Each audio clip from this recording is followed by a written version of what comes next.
Assalamualaikum warahmatullahi wabarakatuh.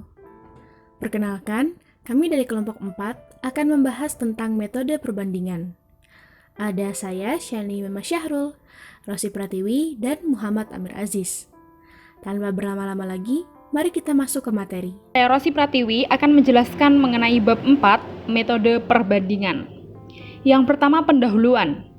Metode klasik ialah metode yang mengembangkan teknik-teknik untuk mengadakan perbandingan antar bahasa guna menemukan kesamaan antar bahasa kerabat. Adapun metode ini meliputi hukum bunyi, rekonstruksi fonemis, dan rekonstruksi morfemis. Metode perbandingan klasik ini dipakai sebagai landasan perbandingan bahasa yang cukup kuat karena metode lain yang menganggap dirinya lebih ampuh tidak berhasil menggantikan metode klasik ini. Hukum bunyi yang kemudian diganti dengan istilah korespondensi bunyi pada abad 20 ini pada hakikatnya adalah suatu metode untuk menemukan hubungan antar bahasa dalam bidang bunyi bahasa. Teknik ini lebih lanjut akan menjadi dasar bahasa-bahasa kerabat. Yang kedua, hukum bunyi. Perihal hukum bunyi ini, ada persoalan yang berkisar pada pertanyaan, apakah lahirnya bunyi bahasa itu karena sesuatu hubungan alamiah dengan barangnya yang ada di alam atau tidak? Sokrates yang terlibat dalam percakapan Kratilos mengatakan bahwa tidak mungkin menunjukkan hubungan antara pemberian nama sama dengan kata dengan sifat dari barangnya. Aristoteles juga berpendapat bahwa tidak perlu dipersoalkan hubungan antara pemberian nama dan sifat barangnya, karena nama itu diberikan berdasarkan suatu kesepakatan.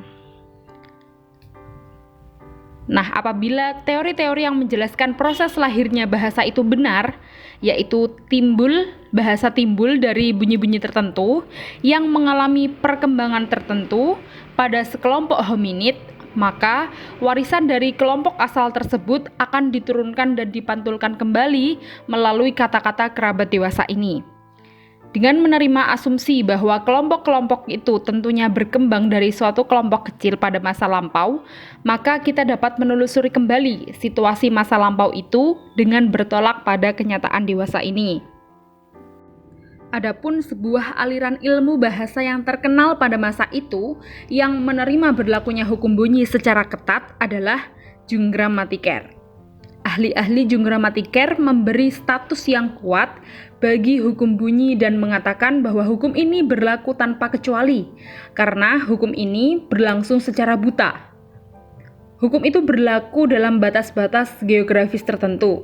Bila ada penyimpangan akan dirumuskan dalam hukum lain. Dan bila tidak dapat dijelaskan, maka hal itu merupakan akibat dari analogi. Apa yang ditegaskan oleh Junggramatiker tersebut seolah-olah dikonfirmasikan oleh K. Verner yang kemudian dikenal dengan nama hukum Verner. Rumusan hukum Verner tersebut berbunyi, frikatif tak bersuara bahasa Jerman akan berubah menjadi frikatif bersuara dalam lingkungan bersuara bila aksen utamanya tidak terdapat pada vokal sebelumnya dalam bahasa Proto-Indo-Eropa. Yang ketiga, penerapan hukum bunyi pada bahasa-bahasa Austronesia. A. Umum. 1. Fonem E. Fonem E Austronesia purba dipantulkan dalam fonem-fonem kerabat berikut.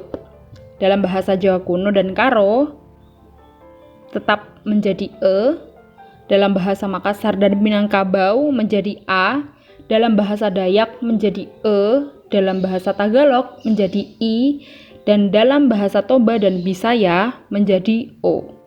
Contohnya, pada Austronesia purba, kesah yang berarti bernapas, sedangkan dalam bahasa Karo menjadi kesah, dan Toba menjadi hosah.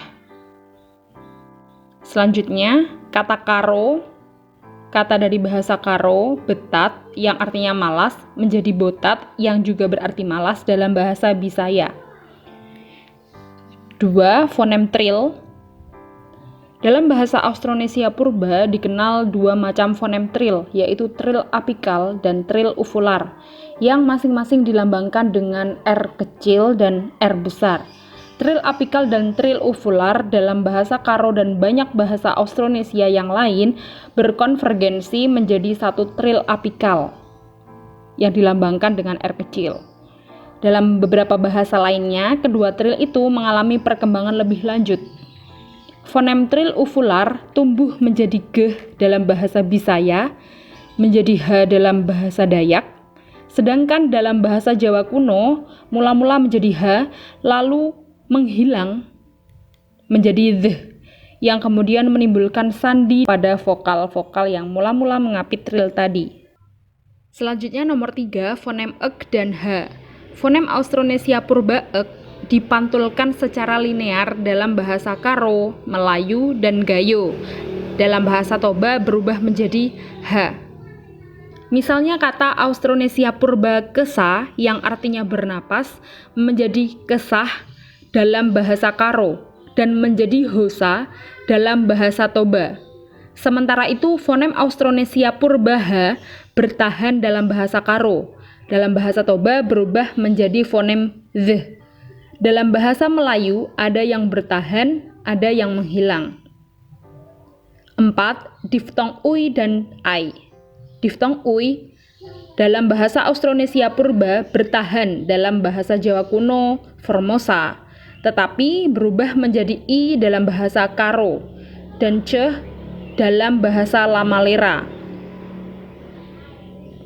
Kata apui Austronesia purba menurunkan kata apui dalam bahasa Jawa kuno Formosa dan bahasa Batan, sedangkan dalam bahasa Karo dan bahasa Melayu menjadi api. Dalam bahasa Lamalera menjadi ape. Demikian pula diftong ai dalam bahasa Austronesia purba menurunkan i dalam bahasa Melayu.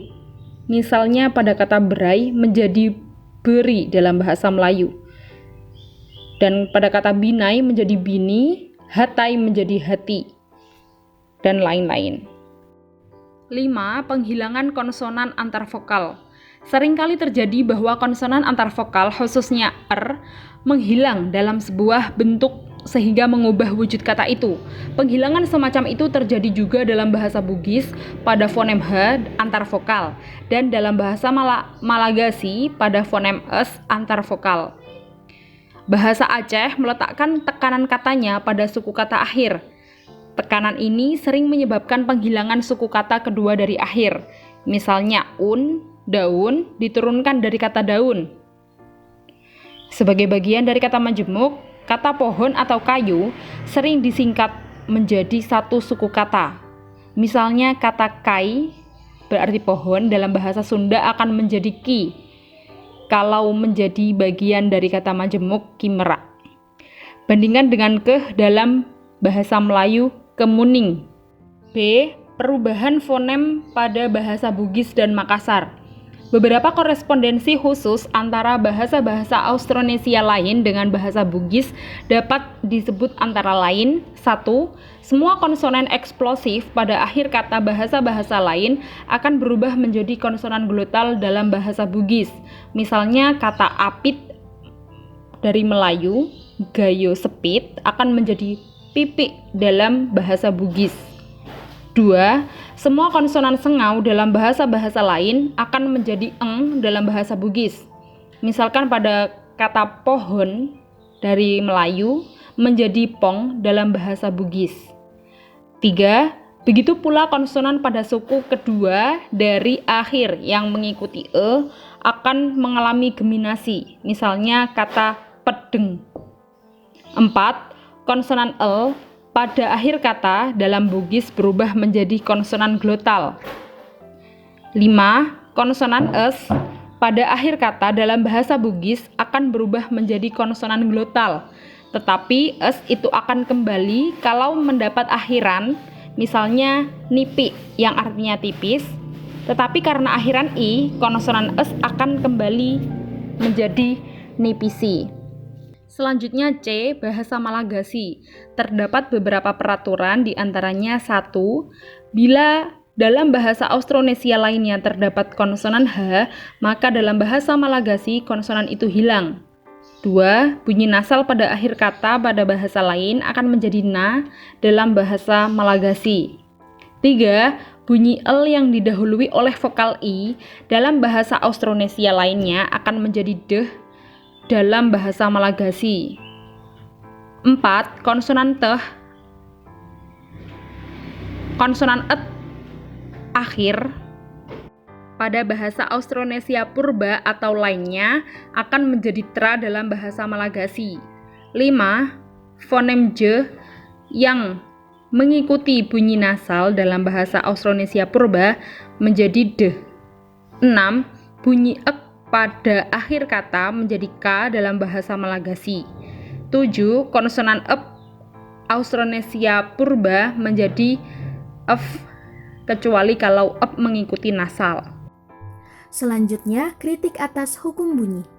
Ada kritik yang dilontarkan oleh kalangan ahli bahasa abad 20 mengenai hukum bunyi yang dirumuskan oleh Jung Grammatiker pada abad 19. Kritik mengenai metode Indo-Eropa itu pertama-tama dilontarkan oleh aliran neolinguistika dari Italia dengan tokohnya Bartoli dan Guilano Bonfante. Bahasa merupakan hasil dari idealisme yang ada dalam diri tiap manusia. Ia berkembang sesuai dengan daya cipta manusia tersebut. Dengan demikian, konsep-konsep perkembangan bahasa sebagaimana yang dikemukakan oleh Jung Grammatiker dengan mengikat perkembangan bahasa itu dalam hukum-hukum kebahasaan tanpa kecuali merupakan pelanggaran dari idealisme. Sebaliknya, aliran Rusia and Marr menolak hukum bunyi dari segi lain, yaitu materialisme. Marr mengatakan bahwa rumus-rumus yang dikemukakan oleh Jung Grammatiker terlalu abstrak sifatnya dan tidak mengindahkan soal-soal sosial dalam masyarakat. Ahli-ahli linguistik abad ini, terutama di Amerika, menerima rumusan Jung Grammatiker sebagai dasar dengan menambahkan perbaikan-perbaikan tertentu, agar hasil yang dicapai dapat lebih dipertanggungjawabkan. Ahli-ahli linguistik Amerika tetap mempergunakan prosedur perbandingan sebagaimana yang dilakukan pada abad yang lampau, dengan bertolak dari bidang teknologi, dengan membanding-bandingkan pasangan-pasangan kata yang tercatat. Apakah pasangan itu mengandung kesamaan fonologis bentuk dan makna atau tidak. Selanjutnya, korespondensi bunyi. Mengingat istilah hukum bunyi mengandung tendensi adanya ikatan yang ketat, maka istilah itu diganti dengan istilah korespondensi fonemis, atau dalam bahasa Inggrisnya phonemic correspondence, yang juga dalam bahasa Indonesia dikenal dengan kesepadanan bunyi. Segmen-segmen yang berkorespondensi bagi gloss yang sama, baik dilihat dari segi bentuk maupun makna dalam bermacam-macam bahasa, diperbandingkan satu sama lain. Sesudah mendaftarkan kata-kata dari sejumlah bahasa, mulai diadakan perbandingan fonem demi fonem dari tiap segmen. Untuk mengkonkretkan bagaimana prinsip perbandingan tersebut diterapkan dalam kenyataan, maka pertama-tama akan diperlihatkan teknik perbandingan itu dengan mempergunakan contoh yang terkenal dari bahasa Indo-Eropa. Untuk maksud tersebut, dipilih ke-10 bilangan utama. Kesamaan antara ke-10 bilangan utama bahasa Indo-Eropa bukanlah sesuatu yang bersifat kebetulan, tetapi mereka memperlihatkan suatu pantulan dari suatu perkembangan yang sama. Di samping itu, pilihan bilangan utama ini mengandung keuntungan yang lain, yaitu mereka tidak memiliki makna tambahan atau konotasi tertentu. Perhatikan tabel dari ke-10 bilangan utama berikut. Sebagai contoh, gloss 1 dalam bahasa Yunani oinos, Latin unus, Sanskerta ekas, Gotik eins. Kemudian gloss 4 Yunani tetares, Latin quattor, Sanskerta katvaras, Gotik vitvor. Gloss 8 Yunani octo, Latin octo, Sanskerta asta, dan Gotik ahtau. Gloss 10 dalam bahasa Yunani deka, Latin decem, Sanskerta dasa, dan Gotik taihun.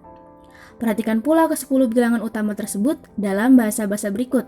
Sebagai contoh, gloss 1 dalam bahasa Akkadia, Isten, Ibrani Ehad, Arab Ahad, Jepang kuno, Hito.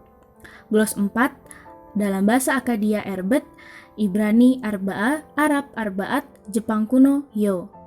Gloss 8 dalam bahasa Akkadia, Samane, Ibrani Semona, Arab Tamaniat, dan Jepang kuno, Ya. Gloss 10 dalam bahasa Akkadia Eseret, Ibrani Asara, Arab Asarat, dan Jepang kuno To. Seperti yang nampak dari data di slide sebelumnya, bahasa Jepang berada di luar kedua kelompok itu dan membentuk satu kelompok tersendiri. Dari data kelompok Indo-Eropa dapat ditarik beberapa korespondensi fonemis sebagai berikut. Deh, teh, yaitu perangkat korespondensi yang terdapat dalam gloss 2 dan 10. Perangkat korespondensi yang lain adalah H, S, yaitu perangkat fonem konsonan awal pada kata 6 dan 7. Perangkat korespondensi fonemis yang ketiga adalah A, I, E, yaitu perangkat korespondensi dari vokal pertama pada kata 10 dan 7. Dalam kelompok bahasa-bahasa Semit, dapat diturunkan perangkat korespondensi sebagai berikut. S pada glos 6 dan 7, dan perangkat korespondensi fonemis A pada glos untuk 4 dan 10, dan sebagainya. Cara seperti yang dikemukakan tersebut dapat dilakukan juga terhadap bahasa-bahasa Austronesia. Dengan mempergunakan kata-kata bilangan atau kata-kata yang menyangkut anggota tubuh, dapat ditentukan pula perangkat korespondensi yang terdapat pada bahasa-bahasa itu. Misalnya, untuk kata hidung diperoleh data berikut. Melayu disebut hidung, bahasa Manyan disebut urung, Banjar disebut hidung, Malagasi disebut uruns, Lamalera disebut irung, Jawa disebut irung, Batak disebut igung, Tagalog disebut ilung. Dari data-data pada slide sebelumnya, diperoleh perangkat korespondensi berikut. H, V, H, V, V, V, V, V, I, U, I, U, I, I, D, R, D, R, R, R, G, E, U, U, U, U, U, U, U, U, Ang,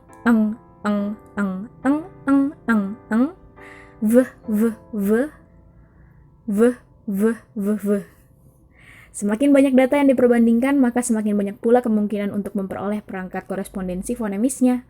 Namun, ada satu hal yang perlu ditegaskan di sini, yakni bahwa suatu perangkat korespondensi fonemis tidak hanya diperoleh dari satu pasang kata saja, tetapi harus diturunkan dari seluruh kemungkinan yang dapat diperoleh dari bahasa-bahasa yang diperbandingkan.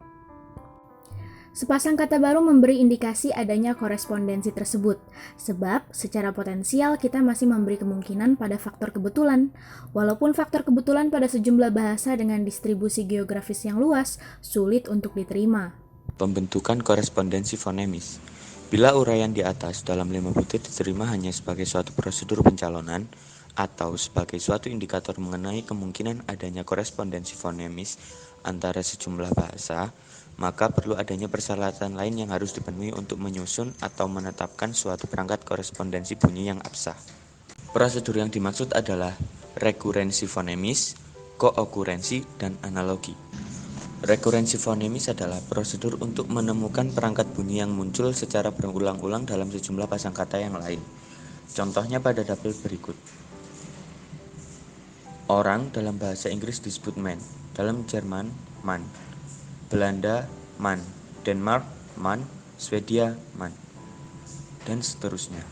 Sebagai landasan kerja, kita ambil salah satu pasangan kata, yaitu glos rumah. Kata rumah memiliki perangkat korespondensi fonemis h, au, u, s. Setiap perangkat korespondensi fonemis di atas harus diperkuat dengan sejumlah rekurensi pada pasangan-pasangan kata yang lain. Misalnya, perangkat kata korespondensi au, u. Dalam kata glos rumah dijumpai kembali dalam pasangan-pasangan kata lain seperti dalam bahasa Inggris mouse, Jerman Maus, Belanda Mois, Denmark Mus, Swedia Mus. Kutu, Laus, dalam bahasa Jerman Lawas, dalam Belanda Lois, Denmark Lus, Swedia Lus. Dalam bahasa-bahasa Nusantara, kita dapat melihat contoh pada kata batu.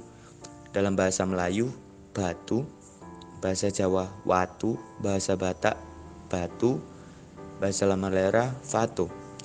Dalam pasangan ini terdapat indikasi adanya perangkat korespondensi fonemis B, W, B, F, A, T, T, U, O.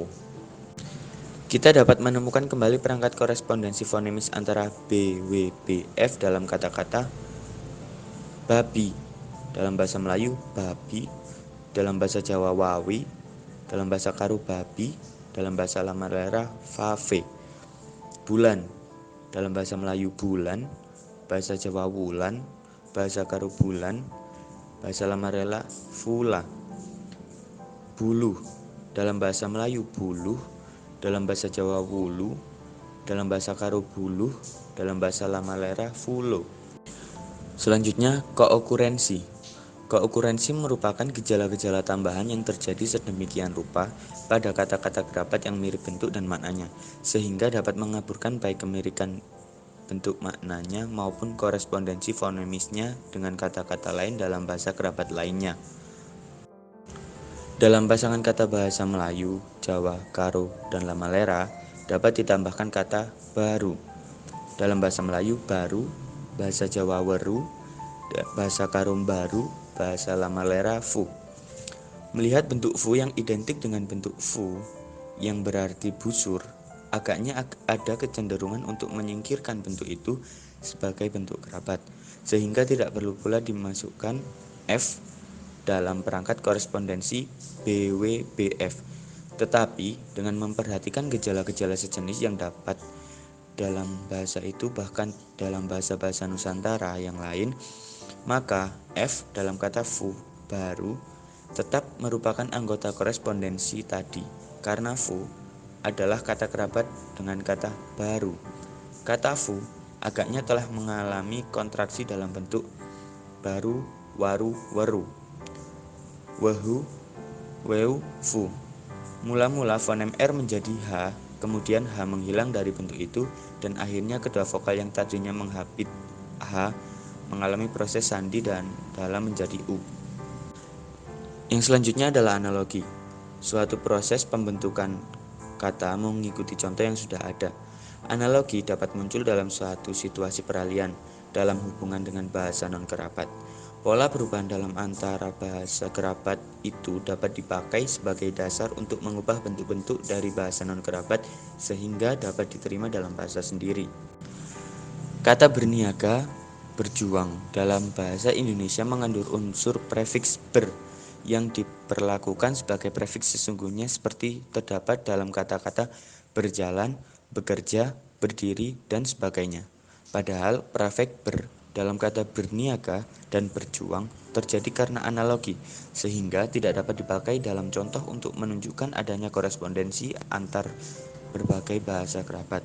Analogi itu terjadi karena semua prefiks ba dalam bahasa Minang akan berubah menjadi ber dalam bahasa Melayu atau Indonesia.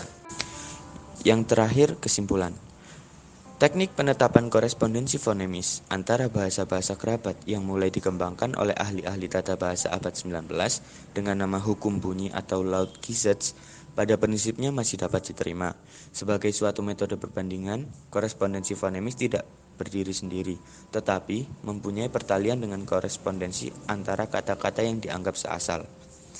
Dalam menentukan masalah korespondensi fonemis antara bahasa-bahasa kerabat sejauh mungkin harus dihindari istilah menjadi. Misalnya, fonem W dalam bahasa Jawa menjadi fonem B pada bahasa Melayu. Istilah menjadi mengandung implikasi historis yaitu bahwa suatu fonem proto atau fonem purba telah berubah menjadi suatu fonem baru. Mengenai bahasa kerabat, tidak ada istilah menjadi, yang ada hanyalah kesepadanan atau korespondensi. Akhirnya sekali lagi perlu ditarik ikhtisar bahasa kerabat sebagai berikut. Yang pertama, dalam sejarah bahasa perubahan bunyi terjadi secara teratur. Yang kedua, bila sudah diperoleh indikator mengenai korespondensi fonemis, maka indikator itu harus diuji melalui rekurensi fonemis untuk mendapatkan korespondensi yang sah. 3. Agar korespondensi fonemis itu tidak diabaikan dalam bentuk-bentuk kerabat tertentu, maka harus dipersoalkan adanya kookurensi. 4. Tetapi di pihak lain, agar suatu bentuk yang mirip dengan bentuk-bentuk kerabat lain jangan dimasukkan dalam rangkaian kata yang menghasilkan suatu korespondensi fonemis, maka hendaknya diperhatikan bentuk-bentuk yang mirip yang terjadi karena analogi.